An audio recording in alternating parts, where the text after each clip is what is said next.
Hello students, आज हम लोग एल्कोहल्स, फिनॉल्स एंड ईथर्स के चैप्टर से रिलेटेड जितने भी नेम रिएक्शन हैं उनके बारे में पूरा सब देखेंगे। तो सर्वप्रथम देखते हैं एल्कोहल्स। देखिए, एल्कोहल्स के बारे में देखते हैं। एल्कोहल्स में केवल एक ही नेम रिएक्शन है, पिनाकोल पिनाकोलोन रीअरेंजमेंट। तो देखिए, पिनाकोलोन रीअरेंजमेंट जो है यह आपको देखने को मिलता है विसिनल डाइऑल में। विसिनल एल्कोहल जिसे आप कहते हैं। देखिए, जैसे आपको देखने को मिलेगा, ये कंपाउंड है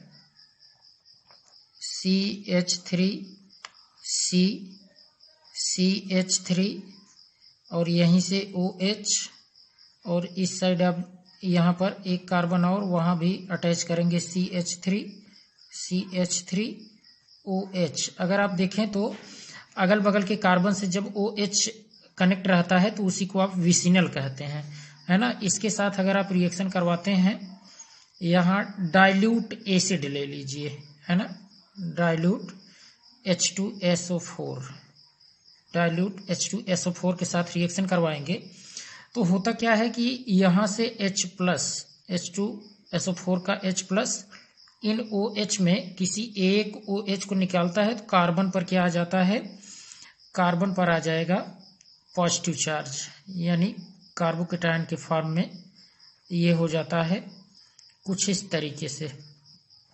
देखिए, इस कार्बन पर आ जाएगा और यहाँ तो OH रहेगा ही और CH3 यहाँ है। तो अब यहाँ पर शिफ्टिंग होती है। आपको एक ये बात याद रखना है कि जैसे यहाँ से इस कार्बन पर देखिए, जहाँ पर OH है अभी शेष बचा है, तो 2 CH3 ग्रुप हैं। कोई एक CH3 ग्रुप का क्या होगा, यहाँ रीअरेंजमेंट, यहाँ CH3 आ जाएगा यहाँ से निकल करके, और होगा क्या, जब यहाँ से ये निकल कर आएगा तो यहाँ पर CH3 तो यहाँ आ गया। अब देखिए, यहाँ हम सामने दिखा दे रहे हैं, CH3 यहाँ से यहाँ आया, यहाँ से CH3 ये निकल करके यहाँ आ जाता है ना। और यहाँ पर अब देखिए हाइड्रोजन बचा, तो यहाँ पर क्या होगा, हाइड्रोजन से ये इलेक्ट्रॉन ले लेगा, है ना। हाइड्रोजन से ये इलेक्ट्रॉन लेकर यहाँ डबल बॉन्ड क्रिएट कर लेगा, और रियल में आपको यहाँ ऐसे देखने को मिलेगा CH3C, और यहाँ डबल बॉन्ड O हो जाएगा। ये हाइड्रोजन अपना दोनों इलेक्ट्रॉन देकर यहाँ से निकल जाएगा डबल बॉन्ड, और इस कार्बन की वैलेंसी भी कंप्लीट हो जाएगी, है ना, इस तरीके से। तो यहाँ पर हो जाएगा ये कार्बन, और यहाँ 2 CH3 तो ऑलरेडी है, होगा क्या, यहाँ पर आ जाएगा ये CH3 ग्रुप। ठीक, तो ये हो गया। अच्छा, ये हाइड्रोजन जो आप देख रहे हैं, हाइड्रोजन यहाँ से निकल जाएगा। जो हाइड्रोजन ये ले करके यहाँ H2O बाहर निकला था, है ना, तो ये इसकी पूर्ति हो जाएगी। ये जो आपका कैटलिस्ट है, ये पूर्वावस्था मतलब कैटलिस्ट है। केवल अपक्रिया में क्या होता है, ये अपक्रिया को संपन्न करवाने के बाद एज सच मतलब उसमें कोई परिवर्तन नहीं होता, वो वैसे को वैसे ही रहेगा। तो ये आपका पिनाकोलोन रीअरेंजमेंट कहा जाता है। ठीक, एक और रिएक्शन लेते हैं तो थोड़ा सा ज़्यादा क्लियर होगा आपको इसके बारे में। देखिए, दूसरा ले रहे हैं। जैसे अगर हम लेते हैं ये कार्बन यहाँ पर अगर ले लें PH, फेनिल ग्रुप है, यहाँ CH3, यहाँ OH, यहाँ भी PH, यहाँ CH3 और यहाँ भी OH। अब इस पर अगर आप डाइल्यूट एसिड डालते हैं, डाइल्यूट एसिड यानी कि डाइल्यूट H2SO4 इस पर डालते हैं तो क्या होगा, यहाँ से OH को H+ निकाल कर ले जाएगा, यानी कार्बोकेटायन यहाँ जनरेट हो जाएगा। देखिए, ये CH3, यहाँ PH, और यहाँ पर भी कार्बन से PH, और यहाँ पर CH3, यहाँ कार्बोकेटायन, और यहाँ पर तो OH है ही। अब देखिए, यहाँ एक मुख्य बात ये आती है कि ये PH शिफ्ट करे कि CH3 शिफ्ट करे, मतलब यहाँ से CH3 जाए इस पर, इस कार्बन के पास, जिस कार्बन के पास प्लस है, या फिर PH जाए। तो याद रखे रहिए, एक ऑर्डर होता है, ये माइग्रेशन का ऑर्डर है। पहले हाइड्रोजन माइग्रेट करता है, इसके बाद एराइल ग्रुप करता है। कौन? Aryl group. और इसके बाद तब जाकर के क्या? Alkyl group. एल्किल ग्रुप, ये ऑर्डर याद रखिए।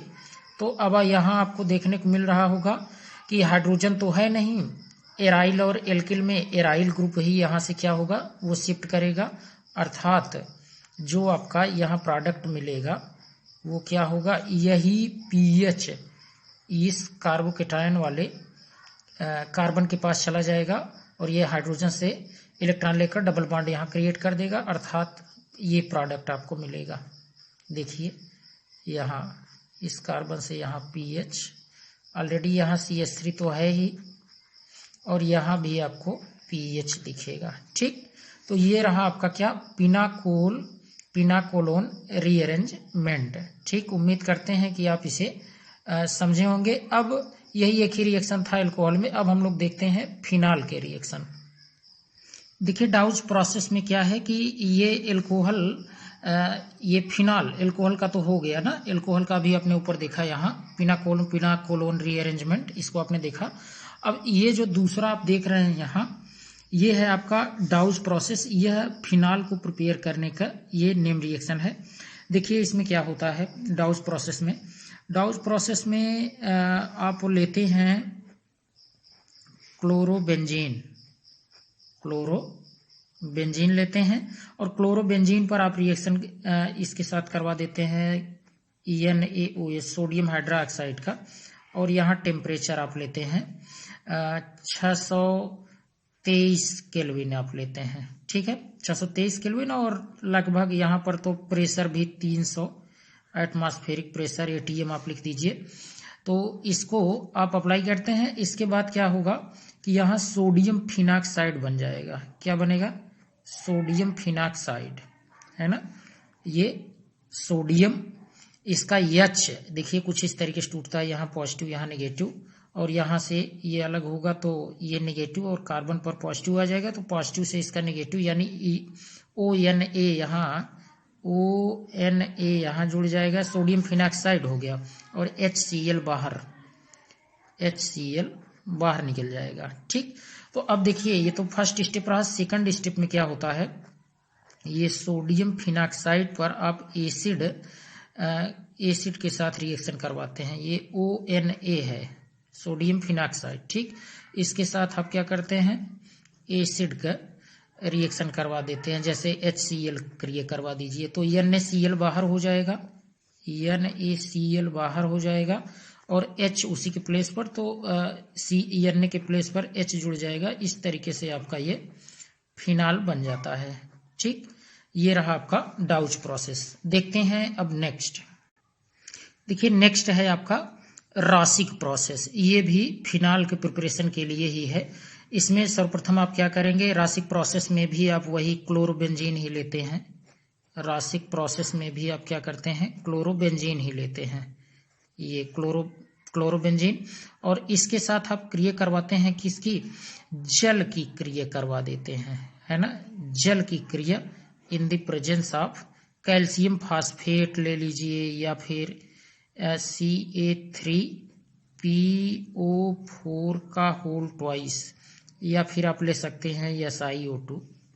ठीक है, SiO2 भी ले सकते हैं।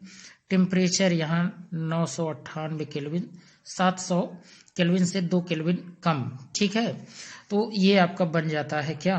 फिनाल बन जाता है। ठीक, फिनाल बन गया, और साथ ही साथ HCl भी बाहर हो जाता है। ठीक, तो ये रहा आपका क्या? रासिक प्रोसेस। ये याद रखे रहिए, दोनों जो आपको देखने को मिल रहा है यहाँ, डाउज प्रोसेस और ये रासिक प्रोसेस, ये दोनों किसके प्रिपरेशन के लिए हैं? फिनाल के प्रिपरेशन के लिए हैं। ठीक है, यहाँ देखिए, यहाँ भी फिनाल बन रहा है और यहाँ भी फिनाल बन रहा है। ठीक, आइए देखते हैं हम लोग नेक्स्ट। इसी में आपका आ जाएगा अब रीमर टीमन रिएक्शन। देखिए रीमर टीमन रिएक्शन ये भी किसके लिए है? फिनाल के लिए ही है। जैसे देखिए यहाँ पर यदि आपने फिनाल लिया, फिनाल, और क्रिया करवाते हैं आप किसके साथ? CHCl3, CHCl3, ठीक, क्लोरोफार्म है ये, CHCl3 आप जानते रहिए इसको। और इसी के साथ अगर आप क्रिया करवा देते हैं ये एक्वस NaOH या KOH कुछ भी ले लीजिए, ठीक है, एरोप लिख दे रहे हैं इसको। और यहाँ भी आप लिख सकते हैं, यहीं सामने लिख सकते हैं इसको, ठीक। इसको लेते हैं और ये फिर इसके बाद आप ले लेते हैं आप इसको H2O हाइड्रोलिसिस करवा देते हैं एसिड के प्रेजेंस में। तो देखिए होता क्या है, यहाँ पर आपको मिलता है एक प्रोडक्ट मिलेगा जिसे आप कहते हैं सैलिसिल्डिहाइड, ठीक है, आर्थो पोजीशन पर ही। इन सभी के मैकेनिज्म नहीं देख रहे हैं हम लोग, यहाँ केवल बस नेम रिएक्शन समझ रहे हैं, ठीक है। तो ये आपका सैलिसिल फिर एल्डिहाइड लिख दीजिए, ठीक है, एल्डिहाइड, ये आपका हो जाएगा इस तरीके से। अच्छा, आप इसी को ऐसे भी लिख सकते हैं सिंपल तरीके से, देखिए ऐसे भी लिख सकते हैं, वहाँ तो अभी हम वो लिख रहे थे, इस तरीके से भी आप लिख सकते हैं, ठीक है। यहाँ आप डायरेक्ट ऐसे एरो करके, यहाँ जैसे फर्स्ट स्टेप में क्या होगा कि CHCl3 और प्लस एक्वस NaOH, और उसके बाद वही आप क्या करवाते हैं सेकंड स्टेप में आप करवा देते हैं ये एसिड के प्रेजेंस में हाइड्रोलिसिस करवा देते हैं, तो आपका यही बन जाता है, ठीक है, ये सैलिसिल्डिहाइड, इसी को आप कह दीजिए CHO, ठीक है, सैलिसिल्डिहाइड कह दीजिए, कोई दिक्कत नहीं, ठीक, ये यही है, इसी को ऐसे भी करके लिख सकते हैं। तो ये आपका रीमर टीमर रिएक्शन है। नेक्स्ट हम लोग देखते हैं कोल्बे रिएक्शन। देखिए फिनाल में नेक्स्ट आपका है कोल्बे रिएक्शन। कोल्बे रिएक्शन में आप क्या करते हैं, कोल्बे रिएक्शन में भी आप फिनाल ही लेते हैं, फिनाल का रिएक्शन ही है ये, प्रिपरेशन नहीं है, ध्यान देना है ना, इसको आप केमिकल प्रॉपर्टी कह सकते हैं। तो इसमें भी फिनाल के साथ NaOH क्रिया करवाते हैं, बस इसमें हीट आप देते हैं तो सोडियम फिनाक्साइड बन जाएगा, ठीक है, सोडियम फिनाक्साइड, ये सोडियम फिनाक्साइड बन जाएगा। और इसके बाद इसी का रिएक्शन आप देखिए, यहाँ फर्स्ट स्टेप में यहाँ CO2 और CO2 के साथ क्रिया करवा दीजिए, और सेकंड स्टेप में आप क्या करें कि वाटर के साथ हाइड्रोलिसिस करवा दें, वाटर के साथ और थोड़ा सा एसिड ले लेंगे और क्रिया करवा देंगे, तो आपको ये प्राप्त हो जाएगा, ये प्राप्त हो जाएगा क्या, इसे आप कहते हैं सैलिसिलिक एसिड, यहाँ OH यहाँ COOH, ठीक, ये प्राप्त होगा, इसी को आप कहते हैं क्या, सैलिसिलिक एसिड कह देते हैं, ठीक। इसका उपयोग आप जानते हैं कि एस्पिरिन भी बनाने में किया जाता है ना, एस्पिरिन भी बनाने में करते हैं, और साथ ही साथ फेस वॉश में भी इसका उपयोग करते हैं, तमाम प्रकार से इसका उपयोग ये ऑयल ऑफ विंटर ग्रीन भी बनाने में करते हैं, ठीक, इसको आप पढ़ेंगे आगे। तो ये तो नेम रिएक्शन अभी आप देख रहे हैं, तो ये है कोल्बे रिएक्शन, और ठीक इसी के ऊपर आपको देखने को मिल रहा होगा रीमर टीमर रिएक्शन, ठीक। ये दोनों क्या है, ये सैलिसिल एल्डिहाइड और ये सैलिसिलिक एसिड बनाने के लिए हैं, तो इसको इम्पोर्टेंट है, याद रखें। अब देखते हैं नेक्स्ट, देखिए बहुत महत्वपूर्ण ये ईथर सिंथेसिस के लिए नेम रिएक्शन है, विलियमसन्स ईथर सिंथेसिस, बहुत महत्वपूर्ण है ये, एग्जाम में भी, आपके बोर्ड एग्जाम में भी और साथ ही साथ कॉम्पिटिटिव में भी काफी आ जाता है। तो देखिए विलियमसन ईथर सिंथेसिस, या इसको विलियमसन्स सिंथेसिस भी कह देते हैं। देखिए क्या है, इससे ईथर का प्रिपरेशन किया जाता है। इसमें आप क्या लेते हैं, एल्किल हैलाइड लेंगे, और साथ ही साथ आप लेते हैं ये सोडियम एल्काक्साइड ले लेते हैं, ठीक है, और इसी के साथ क्रिया करवाते हैं किसके प्रेजेंस में, ड्राई ईथर, शुष्क ईथर के प्रेजेंस में आप क्रिया करवाते हैं। तो होता क्या है, सोडियम इस X मतलब हाइड्रोजन है, फ्लोरीन, क्लोरीन, ब्रोमीन, आयोडीन, इसके साथ कुछ भी लगा सकते हैं। सोडियम X के साथ क्रिया करके NaX बना के बाहर निकल जाएगा, ठीक। और यहाँ ROR अर्थात ये ईथर बन जाता है। इसमें महत्वपूर्ण बातें जरा समझिए क्या है। पहली बात तो ये कि यह आपका एल्किल हैलाइड 1 डिग्री का होना चाहिए, ठीक। ये आप चाहे कैसा भी ले लीजिए, 1 डिग्री, 2 डिग्री, 3 डिग्री, कुछ भी इसको ले लीजिए, लेकिन ये 1 डिग्री का एल्किल हैलाइड होना चाहिए, ठीक। और साथ ही साथ ये भी जानना है कि यहाँ पर आपका यह जो है SN2 रिएक्शन है, ठीक। ये इम्पोर्टेंट है, इसको समझिए, ठीक। अगर यहाँ पर प्राइमरी आप लेंगे, जैसे समझिए इसमें होता क्या है, अगर आप प्राइमरी लेंगे तब तो आपको ईथर मिलेगा। सेकेंडरी लेंगे, सेकेंडरी या टर्सियरी, सेकेंडरी में भी SN2 दे देता है, लेकिन अगर आप टर्सियरी लेते हैं, ध्यान देना, अगर टर्सियरी इसी के प्लेस पर ले लेंगे तब वहां इलिमिनेशन होने लगेगा। इसे याद रखिए, इसी के प्लेस पर अगर टर्सियरी आप एल्किल हैलाइड लेते हैं और क्रिया करवा देंगे यहाँ ये सोडियम एल्काक्साइड के साथ ड्राई ईथर के प्रेजेंस में, तब यहाँ SN2 रिएक्शन नहीं होगा, यहाँ पर इलिमिनेशन हो जाएगा। क्या हो जाएगा? इलिमिनेशन।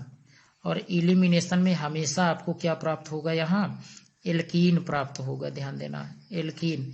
इसलिए याद रहे विलियमसन ईथर सिंथेसिस में आपको एल्किल हैलाइड कैसा लेना है, हमेशा एल्किल हैलाइड जो लेंगे वो प्राइमरी लेंगे, ठीक। एक इस पर हम वो देख लेते हैं रिएक्शन, वैसे ये तो जनरल वे में अभी लिखे हैं। अब एक जैसे देखिए एक इम्पॉर्टेंट यहाँ पर रिएक्शन है, पहला हम ले रहे हैं, जैसे ऐसे दिए जाए, ठीक। आपका ये OH यहाँ लिखा जाए और यहाँ पर Cl, ठीक, एक ही में हो गया। यहाँ जरा देखें, एक ही में।